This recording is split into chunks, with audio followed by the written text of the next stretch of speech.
नमस्कार, आपका स्वागत है हमारे YouTube चैनल शिक्षा सखा पर।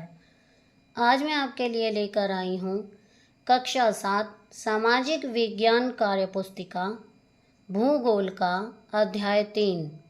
अध्याय का नाम है हमारी बदलती पृथ्वी। पिछली वीडियो में मैंने आपको अध्याय 2 हमारी पृथ्वी के अंदर पाठ के अभ्यास का हल करवाया था। अगर आप मेरे चैनल पर नए हैं और अभी तक आपने मेरे चैनल को सब्सक्राइब नहीं किया है तो प्लीज़ सब्सक्राइब कर लें और बेल आइकन को ज़रूर दबाएं। मैंने अपने चैनल की प्लेलिस्ट में सब्जेक्ट वाइज लिस्ट डाली हुई है। आप जिस भी लेसन को देखना चाहते हैं मेरे चैनल की प्लेलिस्ट में जाकर उसे देख सकते हैं। तो चलिए अब हम पाठ की शुरुआत करते हैं। हमारी बदलती पृथ्वी। पृथ्वी की सतह पर निरंतर परिवर्तन होते रहते हैं। कभी कभी ये परिवर्तन भूपृष्ठ के नीचे भूकंप अथवा ज्वालामुखी क्रिया के कारण होते हैं। इसके अतिरिक्त कुछ परिवर्तन धीरे धीरे अपक्षय, अपरदन तथा मानवीय क्रियाओं द्वारा भी होते हैं। अर्थात पृथ्वी के बदलते स्वरूप के लिए प्रकृति और मानव दोनों उत्तरदायी हैं। क्रियाकलाप 1। पहला प्रश्न, पृथ्वी की सतह पर तुम्हें क्या परिवर्तन दिखाई देते हैं? सूची बनाओ। इसमें हम लिखेंगे भूकंप, ज्वालामुखी, अपरदन, अपक्षय व मानवीय क्रियाकलाप के कारण मौसम, जलवायु, तापमान व मृदा के गठन में बदलाव। दूसरा प्रश्न है, उन्हें अलग लिखो जो मनुष्य के कारण तथा जो प्रकृति के कारण हो रहे हैं। तो इसमें हम लिखेंगे प्राकृतिक कारण। वे हैं भूकंप, अपरदन, अपक्षय और ज्वालामुखी। मानवीय कारण, वनों को काटना, बम विस्फोट और खनन। ये चित्र दिया गया है। इसमें है धरती कांपी और सारा देश कांप उठा। नगर संवाददाता अहमदाबाद। गुजरात में भूकंप से विध्वंस और मौत का जो तांडव देखने को मिला यह रोंगटे खड़े करने वाला है। यहाँ गुजरात में 2001 में भूकंप आया था। अब है क्रियाकलाप 2। पहला प्रश्न, अखबार में छपे इस समाचार को पढ़कर बताओ यह किस बारे में है? इसका उत्तर है भूकंप। दूसरा प्रश्न है, चित्र देखकर भूकंप से होने वाले विनाश की सूची बनाओ। पहला है मकान, इमारतें ढह गए, पूरे क्षतिग्रस्त हो गए। नंबर 2, पेड़ पौधे, जीव जंतु और मनुष्य भी मलबे में दब गए। नंबर 3, बिजली के खंभे तथा तार टूट गए। तीसरा प्रश्न है, कल्पना करो अगर तुम्हारे निवास स्थान पर भूकंप आ जाए तो क्या क्या हानियां होंगी? पहला है घर मकान क्षतिग्रस्त होंगे। नंबर 2, बिजली व्यवस्था प्रभावित होगी। नंबर 3, भूकंप से भूमि बंजर हो जाएगी। और नंबर 4, पेड़ पौधे, जीव जंतु मारे जाएंगे। क्रियाकलाप 3। आओ जाने भूकंप क्यों आता है। ये चित्र दिया गया है। नीचे है 35 किलोमीटर की गहराई पर प्लेटें टकराने से आया भूकंप। अहमदाबाद, गुजरात में भयानक विनाश लीला मचाने वाला भूकंप धरती की सतह से 35 किलोमीटर से भी कम गहराई पर 2 भूस्तरों के टकराने से आया। भारतीय प्लेट उत्तर की ओर यूरेशियाई प्लेट से टकराई और सुदूर दक्षिण से लेकर उत्तर में नेपाल तक धरती कांप उठी। भूपटल का ऊपरी भाग 100 से 150 किलोमीटर तक एक पतली किंतु दृढ़ परत है जो 6 प्रमुख हिस्सों में जिन्हें प्लेट्स कहते हैं, बटी हुई है। ये प्लेटें गतिशील हैं एवं इनके किनारे पर ही सभी विवर्तनिक घटनाएं जैसे ज्वालामुखी, भूकंप आदि होते हैं। पहला प्रश्न, तुम्हारे अनुसार गुजरात में भूकंप की उत्पत्ति का क्या कारण था? उत्तर है 35 किलोमीटर से भी कम गहराई पर दो भूस्तरों के टकराने से। दूसरा प्रश्न है, प्लेट किसे कहते हैं? उत्तर है पृथ्वी परतों से बनी जिन्हें प्लेट कहते हैं। तीसरा है, सभी विवर्तनिक घटनाएं जैसे भूकंप, ज्वालामुखी आदि कहाँ संपन्न होती हैं?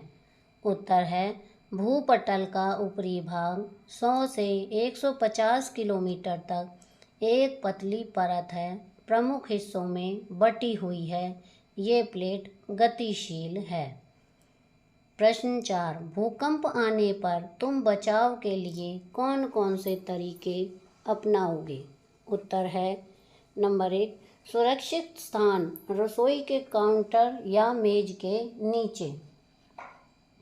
नंबर 2, दीवार के अंदरूनी कोने में।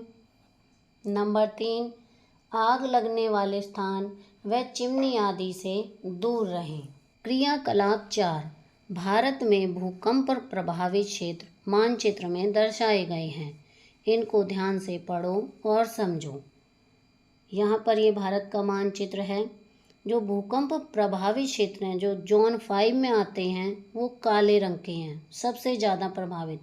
तो वो हैं गुजरात, उत्तराखंड, सिक्किम, अरुणाचल प्रदेश, नागालैंड, मणिपुर और मिजोरम। दूसरा प्रश्न है, लाल रंग से अधिक प्रभावित क्षेत्र। तो उसमें जोन 4 देखिए अधिक, जहाँ पर ये आड़ी लाइनें हैं वो जोन 4 में आते हैं, और जो जोन 3 में है वो सामान्य है।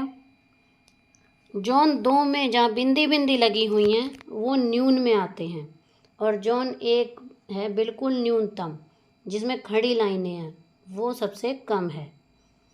तो उपर्युक्त मानचित्र की सहायता से नीचे लिखे हुए क्षेत्र दिए गए भारत के मानचित्र में दर्शाओ।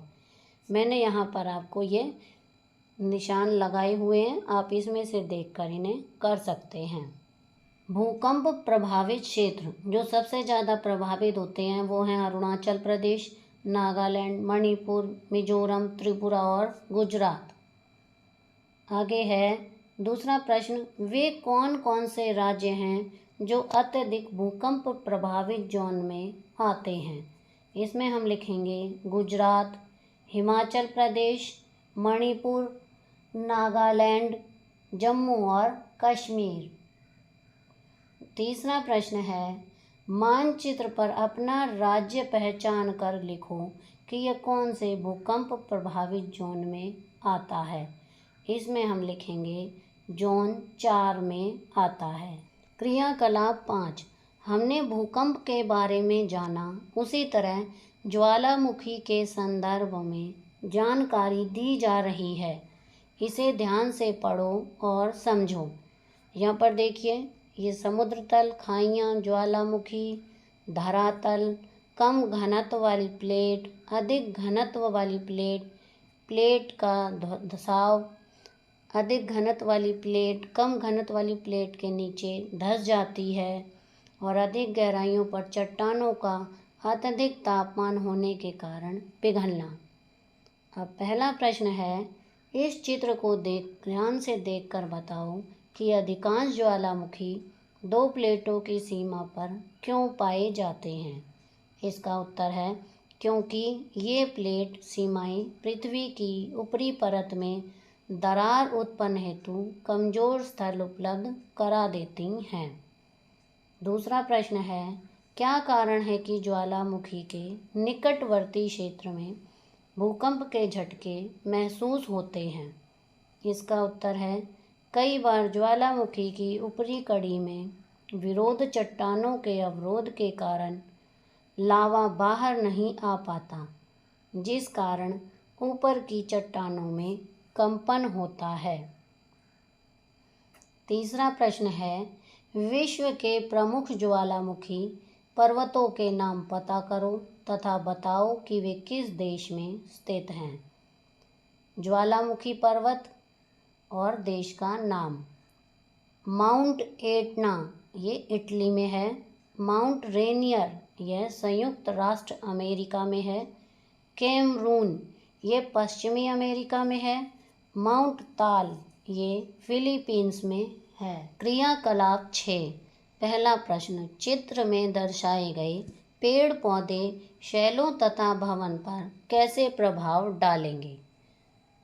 ये देखिए 2 चित्र दिए गए हैं यहाँ पर। उत्तर है, शैलों तथा भवन में जैसे जैसे पौधा बड़ा होगा दरार आ जाएगी जिससे भवन कमजोर होगा।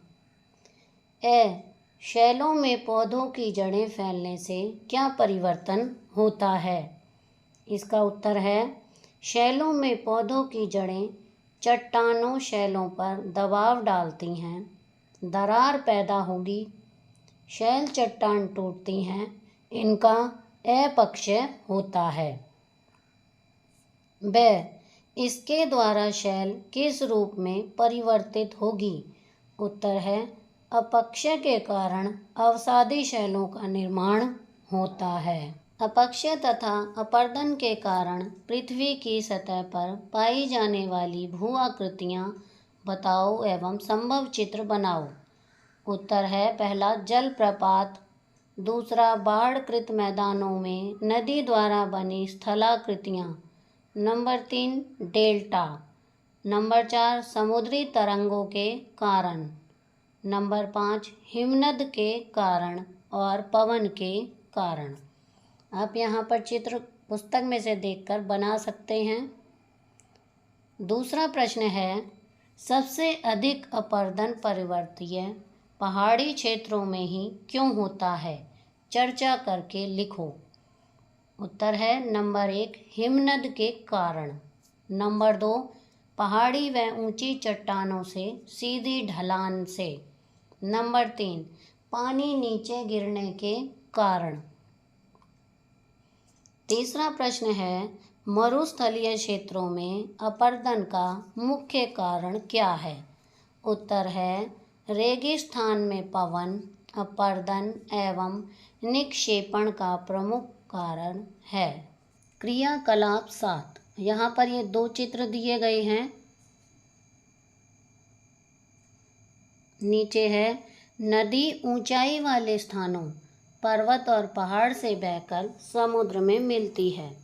जब नदी समुद्र के पास पहुंचती है तो उसमें मिट्टी के बहुत महीन कण घुले रहते हैं। जब नदी समुद्र में मिलती है तो यहाँ नदी की गति अत्यंत धीमी हो जाती है, इसलिए ये मिट्टी के कण नीचे जमने लगते हैं और एक समतल सतह बनाते हैं।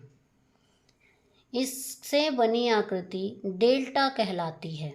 यहाँ नदी आगे बढ़ने के लिए रास्ता खोजते हुए कई शाखाओं में विभक्त होते हुए समुद्र में मिल जाती है। कुछ नदियाँ जब समुद्र में गिरती हैं तो वे डेल्टा नहीं बनाती, उनका मुंह थोड़ा चौड़ा हो जाता है, इसे एस्चुरी कहते हैं। पहला प्रश्न है, भारत की उन नदियों के नाम पता करो जो डेल्टा बनाती हैं। उत्तर है, गंगा, कावेरी और महानदी। प्रश्न ब, भारत की उन नदियों के नाम पता करो जो डेल्टा नहीं बनाती हैं। उत्तर है, नर्मदा और ताप्ती नदी। स, क्या तुम्हारे क्षेत्र में कोई नदी है, यदि हाँ तो पता करो वह किस झील, तालाब या नदी में मिलने से पूर्व किस प्रकार की आकृति बनाती है। तो इसमें हमारे यहाँ कोई नदी नहीं है, इसलिए मैंने यहाँ पर लिखा है नहीं। नीचे दिए गए चित्र में डेल्टा कहाँ बन रहा है, घेरा बनाकर दर्शाओ। ये चित्र दिया गया है, ये देखिए चाप झील है और नीचे ये डेल्टा बन रहा है। दूसरा प्रश्न है, नीचे दिए गए चित्रों की सहायता से अनाच्य छादन के मुख्य कारकों का वर्णन करो। अपक्षय और अपर्दन की प्रक्रियाओं को अनाच्य छादन कहते हैं। पहला है, हिमनद अपने नीचे की कठोर चट्टानों से मिट्टी और पत्थरों को अपर्दित कर देती है। दूसरा है, जब नदी किसी खड़े ढाल वाले स्थान से अत्यधिक कठोर शैल या खड़े ढाल वाली घाटी में गिरती है तो वह जलप्रपात बनाती है। ये चित्र दिए गए हैं। तो इसके साथ ही हमारा अध्याय 3 का अभ्यास का कार्य पूरा हो गया है। अगली वीडियो में मैं आपको अध्याय 4 वायु पाठ के अभ्यास का हल करवाऊंगी। तो आपको मेरी ये वीडियो कैसी लगी मुझे कमेंट करके ज़रूर बताएं। प्लीज़ मेरे चैनल को लाइक करें, शेयर करें और सब्सक्राइब करना ना भूलें। Thank you.